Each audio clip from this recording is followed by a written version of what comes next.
नमस्कार। आकाशवाणी जयपुर अजमेर से प्रस्तुत हैं प्रादेशिक समाचार।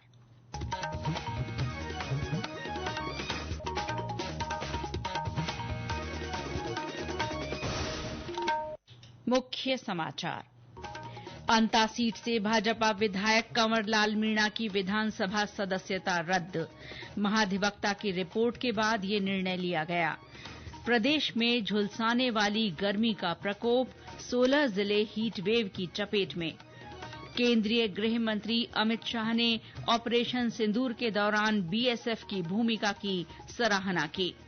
और खेल मंत्रालय ने राष्ट्रीय खेल महासंघों के लिए सहायता के मानदंडों में संशोधन किया।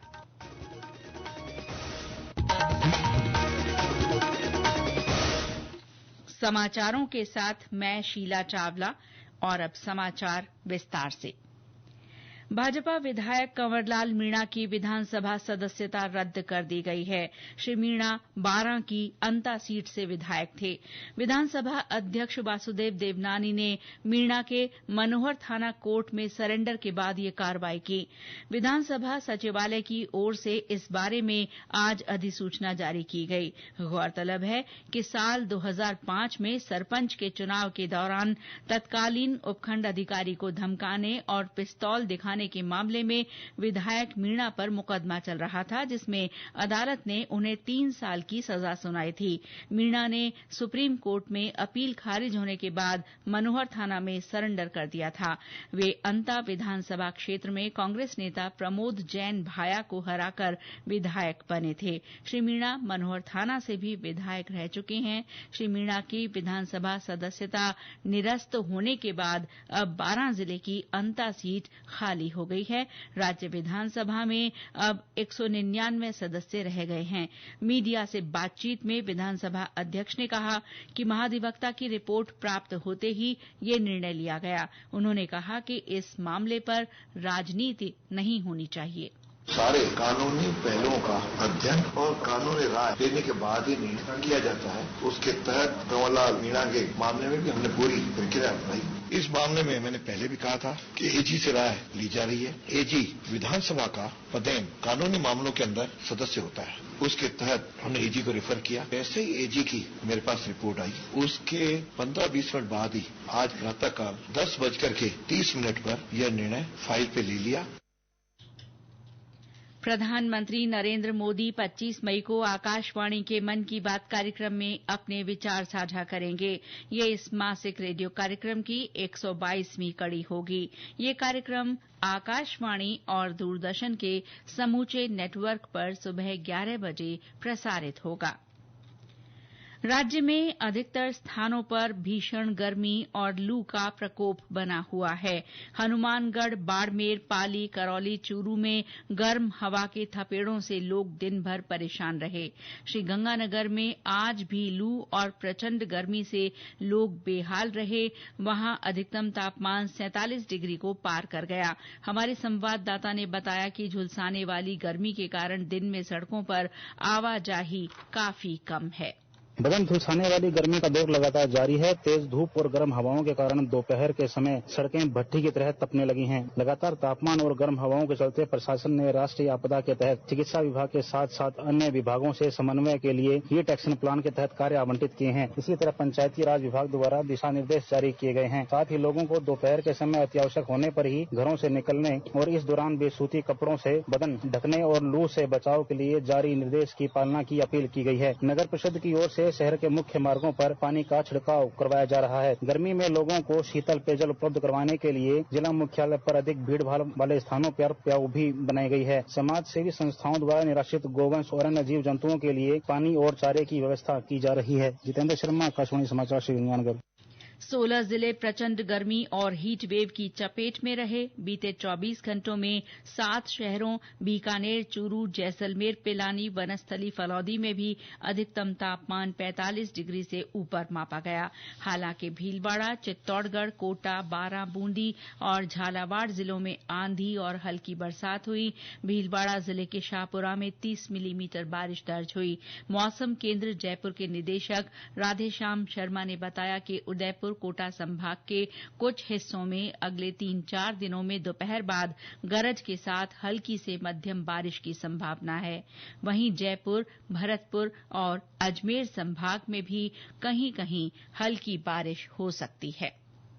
फिलहाल सीमावर्ती क्षेत्रों और शेखावटी क्षेत्र के कई इलाकों में अधिकतम तापमान 46 से 47 डिग्री सेल्सियस के बीच रिकॉर्ड हो रहे हैं। आज दोपहर के समय जैसलमेर में तापमान 43.4 डिग्री रिकॉर्ड हुआ है और सीवियर हीट वेव की परिस्थिति अभी भी अगले 3-4 दिनों तक पश्चिमी राजस्थान के सीमावर्ती क्षेत्रों में जारी रहेगी। वहीं शेखावटी क्षेत्र और अजमेर संभाग के भी कुछ भागों में अधिकतम तापमान 45 डिग्री सेल्सियस के करीब रिकॉर्ड होगा। इसके अलावा पूर्वी राजस्थान के कुछ भागों में और पश्चिमी राजस्थान के बीकानेर संभाग के कुछ भागों में आगामी 3-4 दिन दोपहर बाद शाम के समय थंडरस्टॉर्म एक्टिविटी भी होने की संभावना है। तुरंत तेज आंधी और कहीं कहीं हल्की बारिश होने की संभावना है।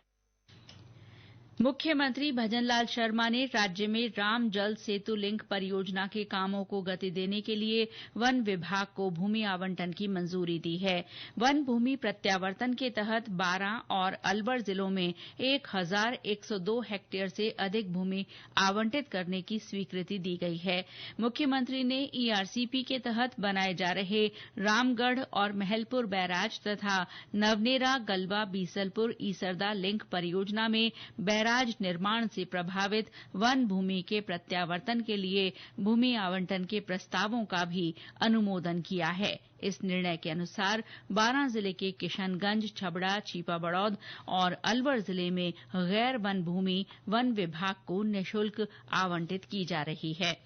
ये समाचार आकाशवाणी जयपुर अजमेर से प्रसारित किए जा रहे हैं।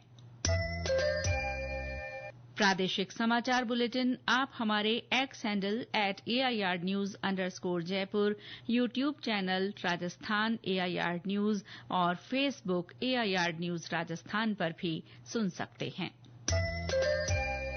केंद्रीय गृह मंत्री अमित शाह ने कहा है कि ऑपरेशन सिंदूर पहलगाम हमले का जवाब है। आज दुनिया भारतीय सशस्त्र बलों की वीरता की प्रशंसा कर रही है। श्री शाह ने कहा कि सरकार की मजबूत राजनीतिक इच्छाशक्ति और खुफिया एजेंसियों की अचूक सूचना तथा सशस्त्र बलों द्वारा घातक कार्रवाई के कारण ये संभव हुआ है। आज नई दिल्ली में सीमा सुरक्षा बल अलंकरण समारोह को संबोधित करते हुए गृह मंत्री ने कहा कि बीएसएफ और सशस्त्र बलों ने पाकिस्तान के खिलाफ भारत की जवाबी कार्रवाई में सच्ची शक्ति का प्रदर्शन किया है। श्री शाह ने कहा कि बीएसएफ दुनिया का सर्वोच्च सीमा सुरक्षा बल है। बीएसएफ ने आंतरिक सुरक्षा, आपदा प्रबंधन और आतंकवाद विरोधी अभियानों में भी बहुत अच्छे से हिस्सा भी लिया है और परिणामों को भी प्राप्त किया है। चाहे चुनाव कराना हो, चाहे कोरोना हो, चाहे खेल का मैदान हो, चाहे आतंकवाद का सामना करना हो, चाहे नक्सलवाद का सामना करना, चाहे उत्तर पूर्व में शांति की स्थापना करनी हो, बीएसएफ ने बहुत अच्छे तरीके से अपनी ड्यूटी को निभाया है। राष्ट्रीय लोक दल ने ऑपरेशन सिंदूर की सफलता पर खुशी जाहिर करते हुए देश के सैन्य बलों का अभिनंदन किया है। पार्टी के राष्ट्रीय महासचिव त्रिलोक त्यागी ने आज जयपुर में प्रेस वार्ता में कहा कि हमारे सैन्य बलों के मजबूत हौसलों और देश के सक्षम नेतृत्व की वजह से ऑपरेशन सिंदूर पूरी तरह सफल रहा। उन्होंने जातिगत जनगणना संबंधी केंद्र सरकार के निर्णय की भी सराहना की। इस मौके पर पार्टी के नवनियुक्त प्रदेश अध्यक्ष और पूर्व विधायक जोगेंद्र सिंह अवाना ने कहा कि प्रदेश में संगठन की मजबूती के लिए प्रयास किए जाएंगे। उन्होंने कहा कि जिला और ब्लॉक स्तर पर पार्टी का काडर बनाया जाएगा।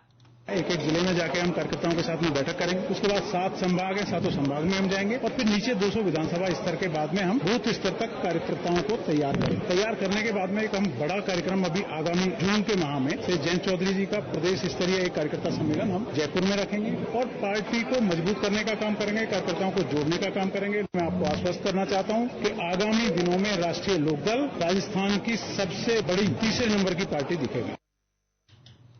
ऑपरेशन सिंदूर की सफलता के बाद भारतीय सशस्त्र बलों के समर्थन में प्रदेश भर में तिरंगा यात्राएं निकाली जा रही हैं। इसी कड़ी में आज कई जिलों में तिरंगा यात्राओं की धूम रही। भीलवाड़ा जिले के शाहपुरा में तिरंगा यात्रा में बड़ी संख्या में लोगों ने उत्साह के साथ हिस्सा लिया। उधर दौसा के महुआ में विधायक राजेंद्र मीणा की अगुवाई में तिरंगा यात्रा निकाली गई। इसमें धर्मगुरुओं, पूर्व सैनिकों और विभिन्न संगठनों के प्रतिनिधि तथा आमजन ने भाग लिया। यात्रा के दौरान देशभक्तिपूर्ण नारों से सेनाओं के शौर्य और पराक्रम के प्रति सम्मान प्रकट किया गया। श्रीगंगानगर और भरतपुर के ग्रामीण इलाकों में भी तिरंगा यात्राओं की धूम रही। जगह जगह फूल बरसाकर इन यात्राओं का स्वागत किया गया। जयपुर के कलाकार चंद्र प्रकाश गुप्ता देश की रक्षा में प्राण न्यौछावर करने वाले सैनिकों की स्मृतियों को चित्रों के माध्यम से अमर कर रहे हैं। आकाशवाणी से बातचीत में श्री गुप्ता ने बताया कि उन्होंने करगिल युद्ध के दौरान इस मुहिम की शुरुआत की थी। अब तक वे सैकड़ों शहीदों के परिजनों को चित्र भेंट कर चुके हैं। चित्रकार गुप्ता ने बताया कि वे पिछले 25 सालों से अपनी कला के माध्यम से शहीदों को चित्र में श्रद्धांजलि दे रहे हैं। शहीदों के लिए मेरा अभियान है, ये पिछले 26 सालों से निरंतर जारी है। 1999 के अंदर करगिल युद्ध के टाइम से मैंने राजस्थान की 74 सैनिक शहीद हुए थे करगिल के अंदर। उन सबों के तैलचित्र बना के मैंने उनके गांव-गांव में देने गया। मैं पूरे राजस्थान की मैंने यात्रा करी है। राजस्थान का ऐसा कोई सा एक कोना नहीं है कि जहाँ मैं शहीदों को पोर्ट्रेट देने पहुंचा नहीं। सब गया हूँ मैं, सारे गाँवों के अंदर मैंने पूरे गाँव की यात्रा करी है। उनके परिवारों के साथ मिला हूँ मैं, उनके परिवारों के साथ में खड़ा रहा हूँ मैं। उसके बाद के अंदर पुलवामा के अंदर जो शहीद हुए थे उनको भी देने गया हूँ मैं। तो ये मेरा एक तरह से मेरे रच बस गया है मेरे जीवन के अंदर कि इन शहीदों के लिए मैं जी रहा हूँ। तो मेरा ये कहना है कि उन परिवारों को क्या मैं स्पेशल अटेंशन देनी पड़ेगी समाज में बहुत ज्यादा। उनको ये लगना चाहिए कि देश का नागरिक, देश का समाज और सब हमारे साथ खड़े हैं। युवा कार्यक्रम और खेल मंत्रालय ने राष्ट्रीय खेल महासंघों के लिए सहायता योजना के मानदंडों में संशोधन किया है। पेरिस ओलंपिक 2024 के बाद नया ओलंपिक चक्र शुरू हुआ है। ऐसे में बदलती परिस्थितियों के मद्देनजर मानदंडों की समीक्षा की गई। वर्ष 2036 के ओलंपिक खेलों की मेजबानी करने की भारत की आकांक्षा के समर्थन के लिए ये समीक्षा की गई। मंत्रालय ने ट्रेनिंग, बुनियादी ढांचे के विकास, उपकरणों की खरीद और एथलेटिक कल्याण कार्यक्रमों से जुड़े कार्यक्रमों की बढ़ी लागत को ध्यान में रखा है। संशोधित योजना में क्षमता निर्माण पर जोर दिया गया है। योजना के तहत दी जाने वाली निधि का कम से कम 10% कोच और तकनीकी कर्मचारियों के लिए आवंटित किया जाएगा। और अंत में मुख्य समाचार एक बार फिर। अंता सीट से भाजपा विधायक कंवरलाल मीणा की विधानसभा सदस्यता रद्द। महाधिवक्ता की रिपोर्ट के बाद ये निर्णय लिया गया। प्रदेश में झुलसाने वाली गर्मी का प्रकोप, 16 जिले हीटवेव की चपेट में। केंद्रीय गृह मंत्री अमित शाह ने ऑपरेशन सिंदूर के दौरान बीएसएफ की भूमिका की सराहना की। और खेल मंत्रालय ने राष्ट्रीय खेल महासंघों के लिए सहायता के मानदंडों में संशोधन किया। इसके साथ ही प्रादेशिक समाचार बुलेटिन समाप्त हुआ। नमस्कार।